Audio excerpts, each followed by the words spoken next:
En los salones polvorientos del viejo oeste, donde la muerte acechaba detrás de cada puerta batiente y la justicia se medía por la velocidad del gatillo, existió un hombre que desafió todas las reglas conocidas sobre el bien y el mal. John King Fisher no fue simplemente otro forajido más en la galería de criminales legendarios del territorio texano. Fue algo mucho más perturbador y fascinante. Imaginen por un momento la ironía más macabra que la historia del oeste americano pudo crear. El forajido más temido y sanguinario de toda una región, convertido posteriormente en el sheriff más efectivo y respetado del mismo territorio que había aterrorizado durante años. Esta no es una historia sobre redención o justicia poética, sino sobre algo mucho más oscuro y complejo que desafía nuestras nociones convencionales sobre la moralidad, el poder y la naturaleza humana fundamental. Fisher logró algo que debería haber sido imposible. Una transición completa desde criminal más buscado hasta oficial de la ley más admirado, utilizando exactamente las mismas habilidades, la misma crueldad calculada y los mismos métodos despiadados que lo habían convertido en leyenda criminal. La pregunta que su historia plantea es tan perturbadora como fascinante. ¿Puede un hombre cambiar realmente su naturaleza fundamental? ¿O simplemente encontrar nuevas formas de expresar la misma oscuridad interior? La saga de King Fisher revela verdades incómodas sobre la sociedad fronteriza americana que van mucho más allá de las narrativas románticas que normalmente asociamos con el viejo oeste. Su historia demuestra que en una sociedad donde la supervivencia dependía de la fuerza bruta y la astucia despiadada, las líneas entre héroe y villano, protector y depredador, justicia y venganza, eran mucho más difusas de lo que la historia oficial quiere reconocer. Fisher no fue una anomalía moral, sino el producto lógico de un sistema social que recompensaba la violencia efectiva independientemente de su legitimidad legal. Lo que hace que la historia de Fisher sea particularmente macabra no son simplemente sus actos de violencia. El viejo oeste estaba lleno de hombres violentos, sino su capacidad para manipular las percepciones sociales y las estructuras de poder de maneras que convirtieron sus mayores debilidades en ventajas decisivas. Su transformación desde forajido hasta sheriff no fue el resultado de arrepentimiento o reforma moral, sino una evolución estratégica que le proporcionó nuevas herramientas para ejercer el mismo tipo de control absoluto que había buscado como criminal. La sociedad que lo había temido como forajido terminó celebrándolo como protector, sin reconocer que esencialmente era la misma persona ejerciendo el mismo tipo de poder. John King Fisher emergió de la nada en 1870. Como si el mismo demonio hubiese decidido crear al forajido perfecto para aterrorizar el viejo oeste de Texas. Su historia comenzó cuando apenas tenía 16 años, pero ya portaba las cicatrices de quien había visto demasiado para su edad. Fisher no era simplemente otro bandido más del territorio texano. Era algo completamente diferente. Una mezcla peligrosa entre carisma letal y una mente estratégica que lo convertiría en leyenda. Nacido en la pobreza más absoluta, creció entre los desperdicios de una sociedad fronteriza donde la justicia se impartía a punta de pistola. La infancia de Fisher estuvo marcada por la ausencia paterna y una madre que luchaba desesperadamente por mantener unida una familia que se desmoronaba como arena entre los dedos. Desde muy pequeño, John aprendió que en el viejo oeste solo sobrevivían quienes disparaban primero y preguntaban después. Su primera pistola la robó a los 13 años, y su primera muerte la provocó apenas 2 años más tarde, cuando un borracho intentó abusar de su hermana menor. El disparo resonó por toda la ciudad como el nacimiento de una leyenda oscura que cambiaría para siempre el rumbo de Texas. El destino parecía burlarse cruelmente de Fisher cuando su familia se desintegró completamente tras la muerte de su madre por tuberculosis. Sin nadie que lo guiara por el sendero correcto, El joven John se encontró completamente solo en un mundo hostil donde cada día representaba una batalla por la supervivencia. Las calles polvorientas de Texas se convirtieron en su hogar, y los salones llenos de humo en su universidad particular. Aquí aprendió las lecciones más valiosas que cualquier forajido podía dominar, como leer las intenciones de un hombre en sus ojos, como detectar el peligro antes de que se materializara. Fischer desarrolló rápidamente una reputación que lo precedía como la sombra de la muerte misma.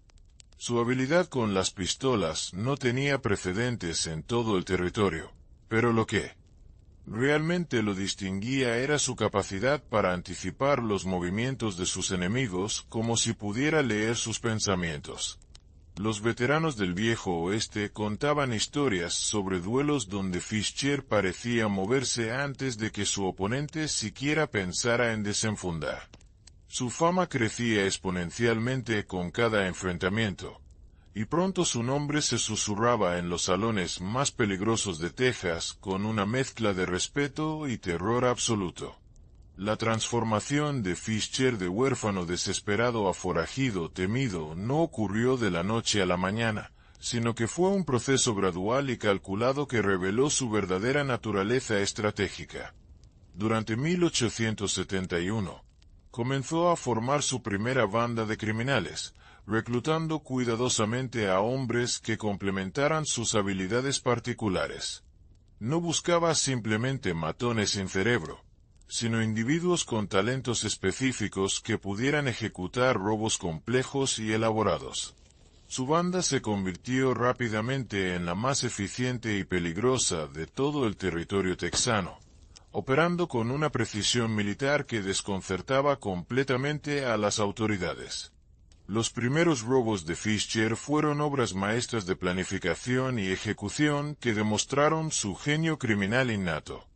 No se conformaba con asaltar diligencias al azar como hacían otros bandidos, sino que estudiaba meticulosamente las rutas comerciales, los horarios de transporte y las debilidades de seguridad de cada objetivo potencial. Sus ataques eran tan bien coordinados que parecían coreografías mortales, donde cada miembro de su banda sabía exactamente qué hacer en cada momento. Las víctimas describían estos asaltos como experiencias casi sobrenaturales, donde los bandidos aparecían y desaparecían como fantasmas del desierto. El territorio que Fischer eligió como su dominio personal se extendía por miles de kilómetros cuadrados de tierra árida y peligrosa, donde la ley federal apenas existía y la justicia local era corrupta o inexistente. Esta región se convirtió en su reino personal, un lugar donde él establecía las reglas y donde su palabra era ley absoluta. Los viajeros que atravesaban estos territorios sabían que estaban entrando en el dominio de King Fischer, y muchos preferían tomar rutas alternativas aunque eso significara semanas adicionales de viaje peligroso. Las técnicas de intimidación de Fischer eran tan efectivas como sus habilidades con las armas, creando un aura de terror que se extendía mucho más allá de su presencia física. Desarrolló un sistema complejo de espías y informantes que le proporcionaban información valiosa sobre movimientos de dinero, tropas federales y planes de las autoridades locales. Su red de inteligencia era tan sofisticada que a menudo sabía sobre las operaciones en su contra antes que los mismos oficiales encargados de ejecutarlas. Esta ventaja estratégica le permitía mantenerse siempre un paso adelante de sus perseguidores, convirtiendo cada intento de captura en una humillación pública para las fuerzas del orden. Fischer entendía perfectamente que en el viejo oeste la supervivencia dependía tanto de la percepción como de la realidad, por lo que cultivó cuidadosamente su imagen pública como un forajido casi mítico. Sus apariciones en los pueblos se volvieron eventos legendarios, donde combinaba demostración de poder con generosidad calculada hacia los más pobres. Esta estrategia dual le granjeó el apoyo de muchos ciudadanos comunes que lo veían más como un Robin Hood texano que como un criminal común. Su capacidad para manipular la opinión pública se convirtió en una de sus armas más poderosas. Los enfrentamientos con otros bandidos y forajidos del territorio texano eran inevitables, pero Fischer los manejaba con una frialdad y eficiencia que helaba la sangre de quienes presenciaban estos duelos mortales. Su reputación como el pistolero más rápido y preciso del oeste no era simplemente propaganda. Era una realidad documentada por docenas de testigos que habían visto cómo eliminaba a sus oponentes con una precisión quirúrgica. Estos enfrentamientos no eran simplemente peleas callejeras, sino exhibiciones calculadas de poder que reforzaban su posición dominante en la jerarquía criminal del territorio. La relación de Fischer con las mujeres era tan compleja y contradictoria como su propia personaleza. Suscríbete al canal y activa las notificaciones para no perderte más historias fascinantes del viejo oeste que cambiarán tu perspectiva sobre esta época legendaria. Durante 1872, Fischer experimentó su primera gran traición cuando uno de sus lugartenientes más confiables intentó venderlo a las autoridades federales a cambio de una generosa recompensa y amnistía completa. El descubrimiento de esta traición marcó un punto de inflexión en la personalidad de Fischer, quien hasta ese momento había mantenido cierto código de honor entre ladrones. La venganza que ejecutó contra el traidor se convirtió en leyenda. No fue simplemente un asesinato, sino una demostración pública de lo que le sucedía a quienes traicionaban su confianza. La ejecución de su venganza duró 3 días completos y se convirtió en una advertencia viviente para cualquiera que considerara traicionar a King Fischer en el futuro. Los detalles específicos de lo que le hizo al traidor nunca fueron completamente documentados, pero los rumores que circularon fueron suficientes para garantizar la lealtad absoluta de su banda durante años. Esta demostración de crueldad calculada estableció a Fischer no solo como un líder temible, sino como alguien capaz de una maldad que trascendía los límites normales de la violencia fronteriza. La transformación psicológica de Fischer después de esta traición fue notable para quienes lo conocían personalmente. Su anterior tendencia hacia actos ocasionales de generosidad desapareció casi completamente, reemplazada por una frialdad implacable que lo convertía en una presencia perturbadora incluso para sus propios hombres. Los ciudadanos de los pueblos bajo su influencia comenzaron a notar que algo fundamental había cambiado en él. Ya no era simplemente un forajido carismático, sino algo mucho más oscuro y peligroso. El sistema de justicia de Fischer en su territorio personal se volvió cada vez más elaborado y sádico, reflejando su nueva filosofía sobre la naturaleza humana y la lealtad. Estableció tribunales informales donde él actuaba como juez, jurado y verdugo, decidiendo el destino de quienes violaban sus reglas territoriales. Estos juicios se convirtieron en espectáculos públicos que combinaban elementos de justicia fronteriza con entretenimiento macabro, donde Fischer demostraba tanto su poder absoluto como su creciente desconexión de la humanidad normal. Las ejecuciones públicas ordenadas por Fischer se convirtieron en eventos que atraían espectadores de comunidades enteras, creando una atmósfera de carnaval mórbido que revelaba tanto sobre la sociedad fronteriza como sobre el propio Fischer. Estas exhibiciones no eran simplemente actos de violencia aleatoria, sino demostraciones cuidadosamente coreografiadas de poder absoluto diseñadas para reforzar su control territorial. Los métodos de ejecución que elegía variaban según la naturaleza del crimen, creando un código de justicia perverso pero consistente que todos en su territorio llegaron a conocer y temer. Durante 1873, Fischer enfrentó su primer desafío serio por parte de las autoridades federales cuando el gobierno envió un destacamento especializado de rangers tejanos específicamente entrenados para capturarlo vivo o muerto. Esta escalada representaba un reconocimiento oficial de que Fischer había trascendido el estatus de simple bandido local para convertirse en una amenaza a la estabilidad territorial. El enfrentamiento entre Fischer y estos Rangers especializados se prolongó durante meses, convirtiéndose en un juego mortal de gato y ratón que capturó la atención de todo el territorio. La estrategia de Fischer para enfrentar a los Rangers federales demostró una vez más su genio táctico y su comprensión profunda de la psicología del combate.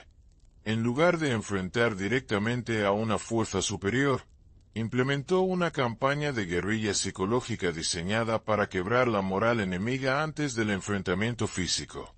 Sus hombres comenzaron a acechar a los Rangers individualmente, dejando mensajes amenazantes en sus campamentos y eliminando a sus caballos durante la noche. Esta guerra de nervios resultó más efectiva que cualquier batalla directa. Los Rangers enviados contra Fischer comenzaron a experimentar una paranoia creciente que minaba su efectividad operacional de maneras que nunca habían experimentado enfrentando a otros criminales. Fischer había estudiado cuidadosamente los métodos y debilidades de estas fuerzas especiales, desarrollando tácticas específicamente diseñadas para explotar sus puntos ciegos psicológicos. Los informes oficiales de la época documentan niveles de deserción y colapso nervioso entre los Rangers que enfrentaron a Fischer que no tenían precedentes en la historia de estas fuerzas élite. El punto culminante de este enfrentamiento llegó cuando Fischer logró capturar vivo al capitán del destacamento de Rangers, convirtiéndolo en el centro de una demostración de poder que redefinió completamente las reglas del conflicto entre forajidos y autoridades federales. La captura no fue resultado de la suerte o la casualidad, sino el producto de una operación meticulosamente planificada que reveló la superioridad táctica absoluta de Fischer sobre las fuerzas gubernamentales. Lo que hizo con el capitán capturado se convirtió en leyenda oscura que se susurró en los círculos militares durante décadas. Fischer mantuvo al capitán prisionero durante 2 semanas completas, sometiéndolo a una combinación de tortura psicológica y física que tenía como objetivo no solo quebrar su resistencia individual, sino enviar un mensaje claro a todas las autoridades federales sobre las consecuencias de desafiarlo en su territorio. Los detalles de esta tortura sistemática fueron tan perturbadores que incluso los periódicos de la época, acostumbrados a la violencia fronteriza, se negaron a publicar los testimonios completos del capitán después de su eventual liberación. La liberación del capitán no fue un acto de misericordia, sino una jugada calculada diseñada para maximizar el impacto psicológico de su captura sobre el resto de las fuerzas federales. Fischer sabía que un mártir muerto podría inspirar venganza, pero un testigo vivo quebrado sería mucho más efectivo para desmoralizar a futuros oponentes. El capitán regresó a sus superiores como una cáscara humana, incapaz de articular coherentemente lo que había experimentado, pero transmitiendo a través de su presencia desmoronada un mensaje más claro que cualquier amenaza verbal. Durante 1874, la leyenda de Fischer alcanzó proporciones casi míticas cuando comenzaron a circular historias sobre sus supuestas habilidades sobrenaturales y su pacto con fuerzas diabólicas. Estas historias no eran completamente infundadas. Fischer había desarrollado habilidades de observación y anticipación que parecían trascender las capacidades humanas normales. Su capacidad para predecir los movimientos de sus enemigos, aparecer en lugares imposibles y sobrevivir a situaciones aparentemente mortales alimentó especulaciones sobre la naturaleza verdadera de sus poderes. Los encuentros directos con Fischer dejaban a los sobrevivientes con historias que desafiaban la lógica convencional y que contribuían a su reputación como algo más que un simple mortal. Testigos juraban haber visto sus ojos brillar en la oscuridad como los de un depredador nocturno, y otros afirmaban que podía moverse con una velocidad que hacía que pareciera estar en varios lugares simultáneamente durante los combates. Estas descripciones, aunque probablemente exageradas por el terror y la adrenalina, reflejaban el impacto psicológico real que Fischer tenía sobre quienes lo enfrentaban. La red de informantes y colaboradores de Fischer se había expandido hasta incluir funcionarios gubernamentales, comerciantes respetables e incluso algunos miembros del clero local, creando un sistema de inteligencia que rivalizaba con las operaciones militares más sofisticadas. Esta infiltración sistemática de la sociedad respetable le proporcionaba acceso a información que debería haber sido imposible de obtener para un forajido común. Sus fuentes le informaban sobre movimientos de tropas, transferencias de dinero, e incluso deliberaciones confidenciales de los consejos municipales. La corrupción sistemática que Fischer había logrado implementar en las estructuras de poder local creó una situación donde era prácticamente imposible distinguir entre autoridades legítimas y colaboradores criminales. Esta ambigüedad moral fue quizás su logro más perturbador. No simplemente había desafiado la ley, sino que había corrompido los fundamentos mismos de la sociedad civilizada en su territorio. Los ciudadanos comunes ya no sabían en quién confiar, creando un ambiente de paranoia generalizada que beneficiaba únicamente a Fischer. Durante este periodo, Fischer comenzó a experimentar con formas más sofisticadas de terrorismo psicológico que iban mucho más allá de la violencia física tradicional. Desarrolló técnicas para destruir la reputación y las relaciones familiares de sus enemigos, utilizando información privada obtenida a través de su red de espías para crear escándalos públicos devastadores. Estas campañas de destrucción personal eran a menudo más efectivas que el asesinato directo, porque eliminaban completamente la influencia social de sus objetivos sin crear mártires.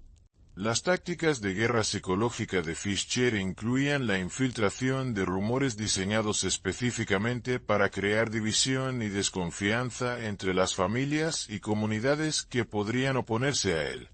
Comprendía intuitivamente que una sociedad dividida contra sí misma era mucho más fácil de controlar que una comunidad unida, por lo que invirtió considerable tiempo y recursos en fomentar conflictos internos que debilitaran la resistencia potencial. Estos métodos revelaron una comprensión de la naturaleza humana que era tanto brillante como profundamente perturbadora. 1875 marcó el periodo más violento y caótico del reino criminal de Fischer, cuando decidió expandir agresivamente su territorio hacia regiones controladas por otros forajidos establecidos. Esta expansión no fue simplemente una cuestión de ambición territorial, sino una necesidad estratégica. Fischer había agotado las oportunidades criminales en su región original y necesitaba nuevas fuentes de ingresos para mantener su creciente organización. La guerra territorial que siguió redefinió completamente el panorama criminal del Viejo Oeste. Los conflictos con otras bandas criminales revelaron aspectos de la personalidad de Fischer que habían permanecido ocultos durante sus enfrentamientos con las autoridades legales. Contra otros forajidos, no podía depender de su reputación de respetabilidad selectiva o su capacidad para manipular la opinión pública. Estos enfrentamientos eran peleas desnudas por la supervivencia donde solo importaban la astucia, la brutalidad y la capacidad de inspirar terror absoluto en los oponentes. Fischer demostró que podía ser incluso más despiadado contra sus pares criminales que contra las fuerzas del orden. La eliminación sistemática de bandidos rivales que Fischer ejecutó durante este periodo se convirtió en una obra maestra de estrategia militar aplicada al crimen organizado. No se limitó a enfrentamientos directos, sino que implementó una campaña integral que incluía sabotaje económico, infiltración de bandas enemigas y eliminación selectiva de líderes rivales. Sus métodos eran tan efectivos que varias bandas establecidas simplemente se disolvieron antes de enfrentarlo directamente, con sus miembros huyendo del territorio o pidiendo incorporarse a su organización. La brutalidad específica que Fischer reservaba para otros criminales superaba incluso sus métodos contra las autoridades, reflejando una filosofía personal donde consideraba la traición profesional como el pecado más imperdonable. Los forajidos capturados por su organización enfrentaban destinos que se convirtieron en advertencias legendarias transmitidas de boca en boca por todo el territorio criminal del oeste.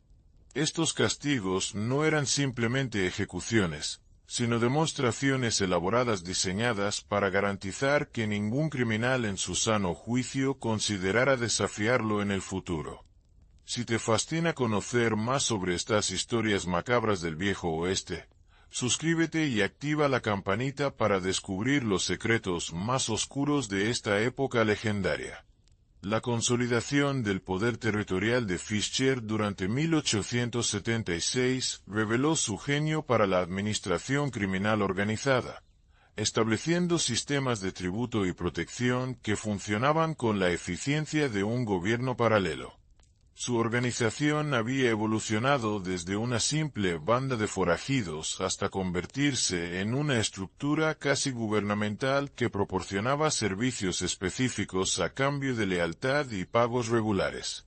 Esta transformación demostró que Fischer poseía no solo habilidades para la violencia, sino también una comprensión sofisticada de la economía y la administración territorial.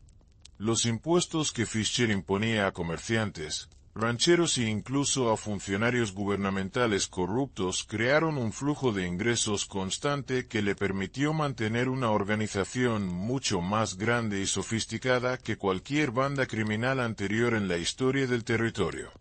Este sistema de tributación forzada no era aleatorio o caótico, sino que seguía reglas claras y consistentes que proporcionaban a los contribuyentes una sensación de seguridad predecible.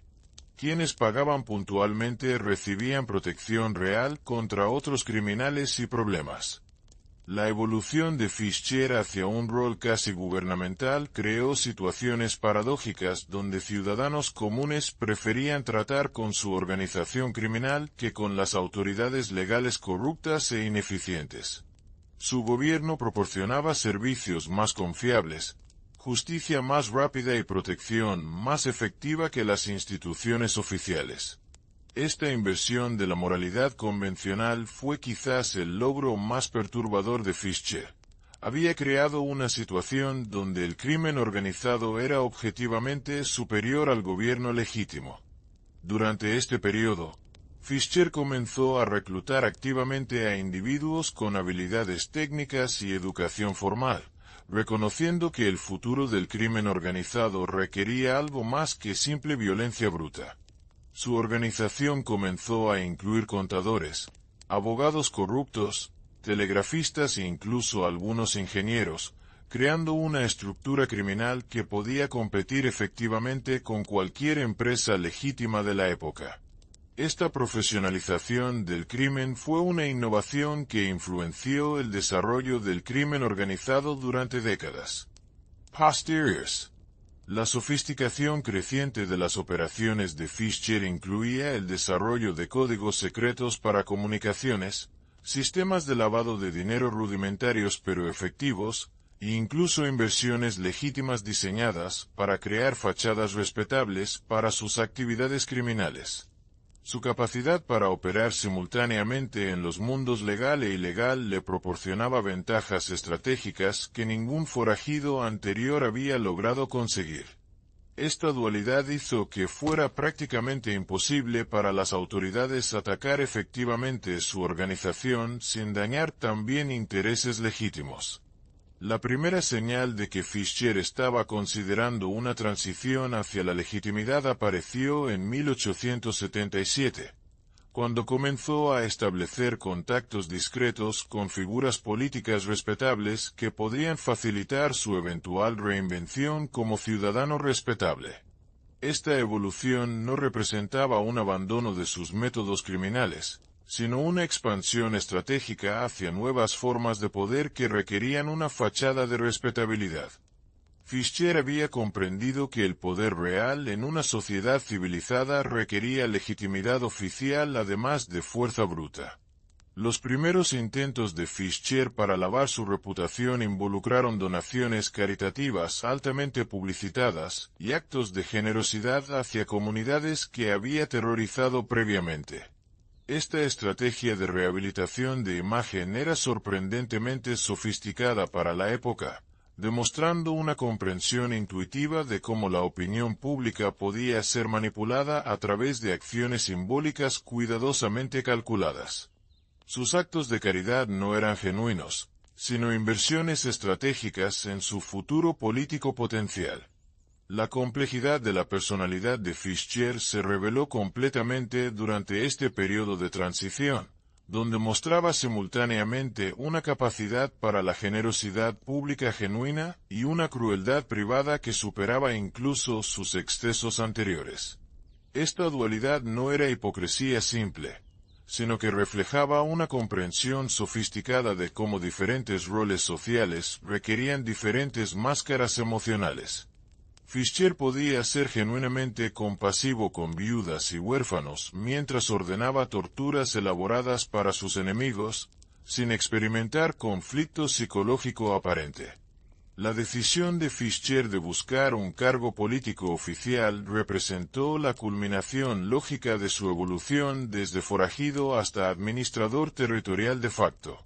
Su candidatura para sheriff del condado en 1878 escandalizó inicialmente a la sociedad respetable, pero su campaña fue tan hábilmente manejada que logró crear una coalición electoral viable.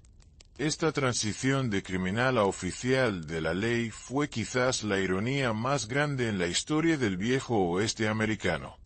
La campaña electoral de Fischer fue una obra maestra de manipulación política que combinó intimidación sutil, generosidad estratégica y promesas creíbles de reforma.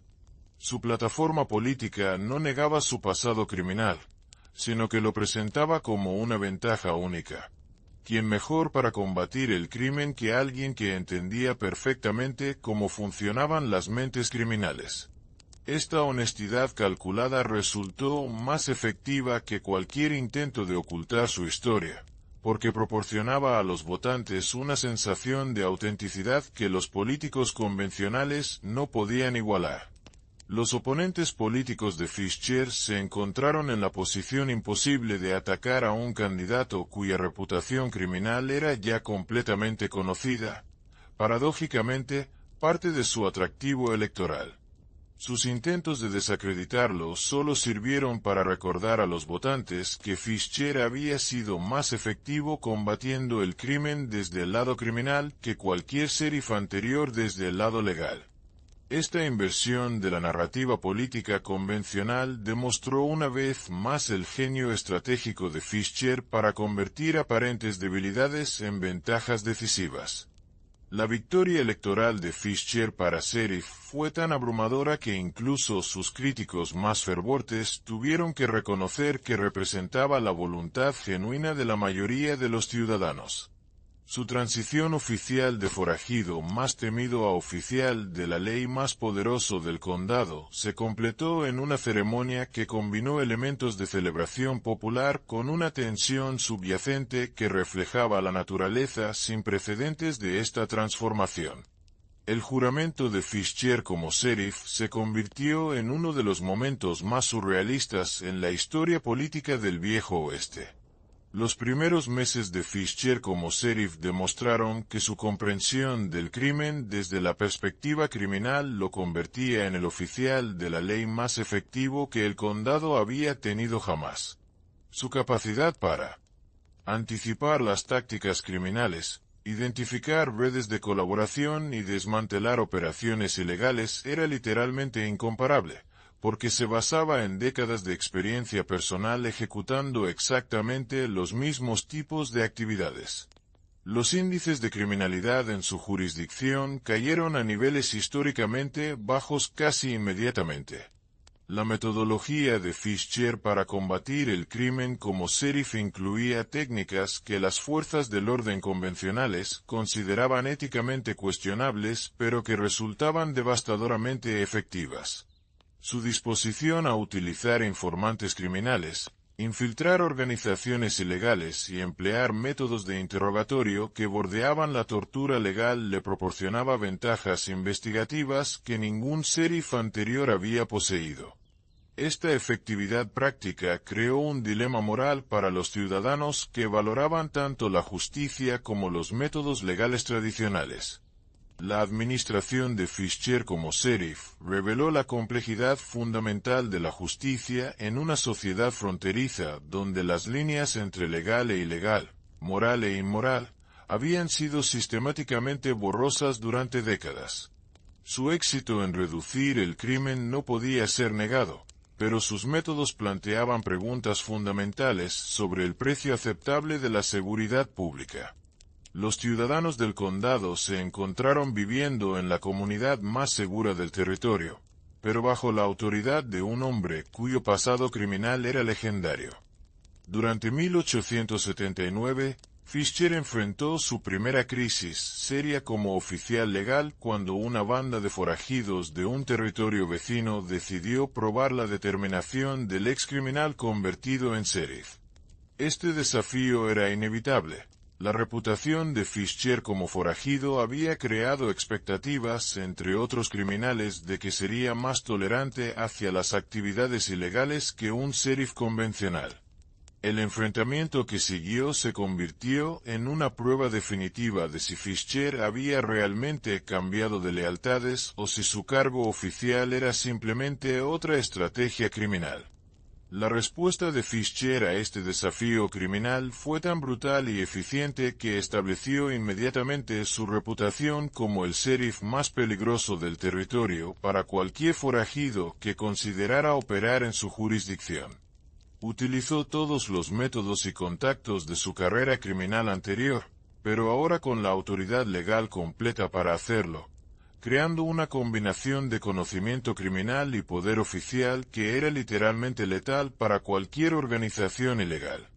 La eliminación de la banda invasora se completó en menos de una semana y se convirtió en advertencia legendaria.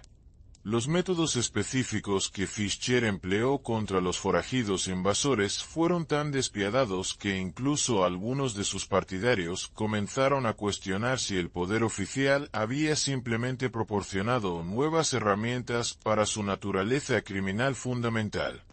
Las ejecuciones sumarias, las torturas para obtener información y la exhibición pública de cadáveres como advertencia eran técnicamente legales bajo la ley fronteriza, pero moralmente indistinguibles de sus actividades como forajido.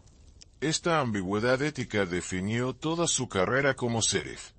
La efectividad de Fischer como sheriff creó una paradoja donde su éxito profesional aumentaba simultáneamente las sospechas sobre su verdadera naturaleza moral. Cada criminal eliminado, cada crimen resuelto y cada amenaza neutralizada reforzaba tanto su reputación como oficial competente como las dudas sobre sus métodos y motivaciones reales. Los ciudadanos del condado vivían en la seguridad más completa de sus vidas, pero bajo la protección de un hombre que podría ser fundamentalmente tan peligroso como los criminales que eliminaba. La transformación psicológica de Fischer durante su periodo como sheriff fue objeto de especulación constante entre quienes lo conocían personalmente. Algunos observadores creían que había experimentado una conversión genuina hacia la legalidad, señalando su dedicación aparente al trabajo y su efectividad innegable. Otros mantenían que simplemente había encontrado una forma más sofisticada y legalmente protegida de ejercer su naturaleza violenta fundamental. La verdad probablemente incluía elementos de ambas interpretaciones, reflejando la complejidad irreductible de su carácter. Durante 1880, Fischer se enfrentó a la crisis más seria de su carrera como sheriff cuando las autoridades federales comenzaron una investigación sobre sus métodos y posibles conexiones continuas con actividades criminales. Esta investigación representaba una amenaza existencial no solo para su cargo, sino para su libertad personal, porque cualquier evidencia de actividad criminal mientras servía como oficial legal resultaría en cargos de traición y corrupción que podrían llevar a la pena de muerte. La presión federal creó la situación más peligrosa que Fischer había enfrentado desde su transición a la legalidad. La estrategia de Fischer para enfrentar la investigación federal demostró una vez más su genio para la manipulación política y legal. En lugar de resistir directamente o intentar ocultar evidencia, adoptó una postura de cooperación completa que simultáneamente proporcionaba a los investigadores información aparentemente valiosa mientras dirigía sutilmente su atención hacia objetivos que no lo comprometían personalmente. Esta cooperación calculada convirtió la investigación destinada a destruirlo en una herramienta para eliminar rivales políticos y criminales potenciales. La habilidad de Fischer para convertir una investigación hostil en una ventaja estratégica reveló niveles de sofisticación política que superaban incluso las expectativas más altas de sus admiradores y críticos. No solo logró evitar cualquier consecuencia legal seria, sino que emergió de la investigación con una reputación reforzada como el sheriff más dedicado y efectivo del territorio. Los investigadores federales terminaron recomendando que Fischer fuera utilizado como modelo para otros oficiales de la ley en regiones fronterizas problemáticas. El éxito de Fischer en neutralizar la amenaza federal marcó el punto culminante de su evolución desde forajido hasta figura política respetable, pero también plantó las semillas de su eventual destrucción. Su confianza en su capacidad para manipular cualquier situación a su favor se había vuelto tan completa que comenzó a tomar riesgos que un análisis más sobrio habría identificado como peligrosos. Esta soberbia, alimentada por años de éxitos aparentemente imposibles, lo llevaría eventualmente a subestimar amenazas que terminarían siendo fatales. 1881 representó el periodo de mayor poder e influencia en la vida de Fischer, cuando su reputación como sheriff efectivo se había extendido por todo el territorio y comenzó a recibir ofertas para cargos políticos más importantes. Su éxito como oficial de la ley había creado oportunidades para una carrera política que podrían haberlo llevado desde el condado local hasta posiciones de poder territorial o incluso federal. Estas posibilidades representaban la culminación lógica de su transformación desde criminal hasta político respetable. Las ofertas políticas que Fischer recibió durante este periodo incluían candidaturas para el Congreso Territorial, posiciones en el gobierno federal relacionadas con la seguridad fronteriza, e incluso la posibilidad de liderar una fuerza especial diseñada para combatir el crimen organizado en todo el oeste. Estas oportunidades habrían completado su transformación desde forajido hasta estadista, proporcionando legitimidad política que habría borrado efectivamente su pasado criminal de la consideración pública. Sin embargo, la misma ambición que lo había llevado tan lejos también lo cegó a los peligros crecientes. La decisión de Fischer de mantener ciertos contactos y actividades de su carrera criminal mientras perseguía ambiciones políticas más grandes creó vulnerabilidades que sus enemigos eventualmente explotarían. Su confianza en poder manejar múltiples identidades simultáneamente, oficial legal respetable públicamente, pero manteniendo conexiones criminales privadas para información e influencia, demostró ser la falla fatal en su estrategia a largo plazo. Esta dualidad que había sido su mayor fortaleza se convertiría en su debilidad más peligrosa. Los contactos criminales que Fischer mantuvo después de convertirse en sheriff no eran simplemente nostalgia o lealtad personal, sino herramientas estratégicas que le proporcionaban inteligencia e influencia que ningún oficial legal convencional podría haber obtenido. Sin embargo, estas mismas conexiones crearon oportunidades para que sus enemigos políticos y criminales documentaran evidencia de actividad ilegal continua. La red que había sido su mayor ventaja se convirtió gradualmente en la trampa que lo destruiría.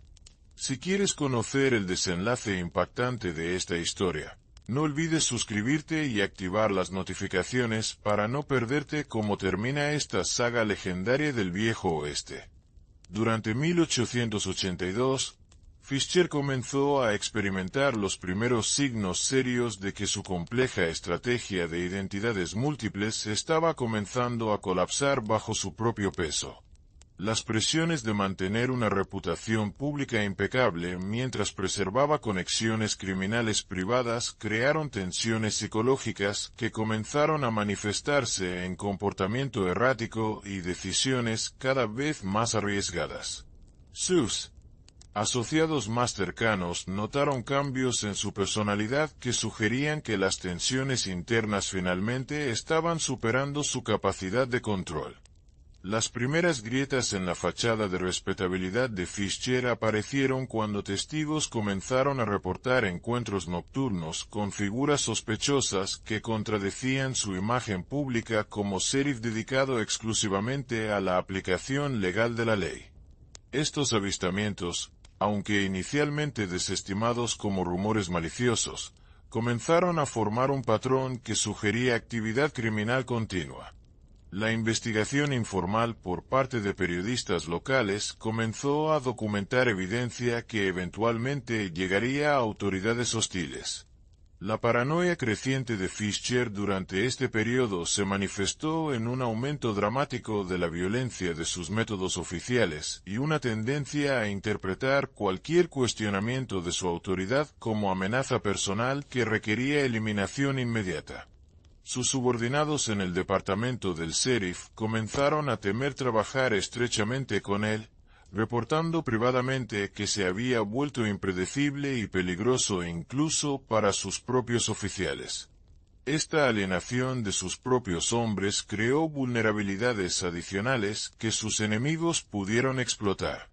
El aislamiento progresivo de Fischer de sus bases de apoyo tradicionales coincidió con la llegada de nuevos elementos políticos al territorio que no tenían conexiones históricas con su ascensión al poder y que veían su reputación criminal pasada como una oportunidad política más que como una ventaja operacional.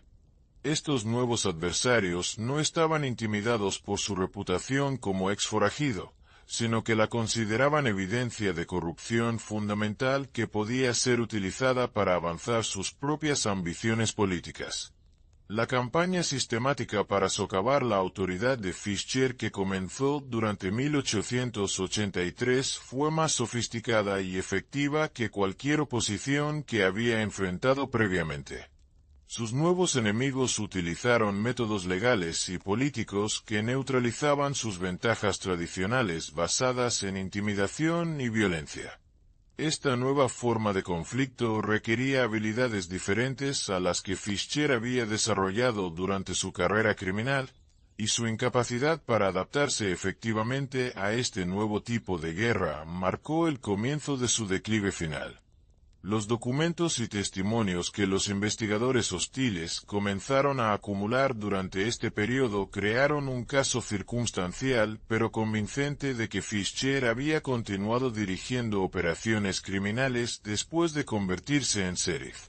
Aunque gran parte de esta evidencia habría sido insuficiente para condenas criminales, era más que adecuada para destruir su reputación política y justificar su remoción del cargo. La ironía de que un maestro de la evidencia circunstancial fuera destruido por los mismos métodos que había utilizado contra otros no pasó desapercibida. La respuesta de Fischer a esta creciente presión investigativa reveló que los aspectos más peligrosos de su personalidad criminal no habían sido realmente domesticados por su periodo como oficial legal, sino simplemente contenidos temporalmente. Su recurso a métodos cada vez más desesperados y violentos para silenciar a sus críticos y destruir evidencia comprometedora demostró que su conversión a la legalidad había sido principalmente estratégica más que genuina. Esta regresión a patrones de comportamiento criminal confirmó las sospechas más oscuras sobre su verdadera naturaleza. Los errores tácticos que Fischer comenzó a cometer durante este periodo de presión creciente eran completamente inconsistentes con la brillantez estratégica que había caracterizado toda su carrera anterior. La presión psicológica de mantener identidades contradictorias bajo escrutinio intenso había comenzado a erosionar las mismas habilidades mentales que habían hecho posible su éxito extraordinario. Sus decisiones se volvieron reactivas en lugar de proactivas, defensivas en lugar de estratégicas, y cada vez más impulsadas por emociones que por cálculo racional.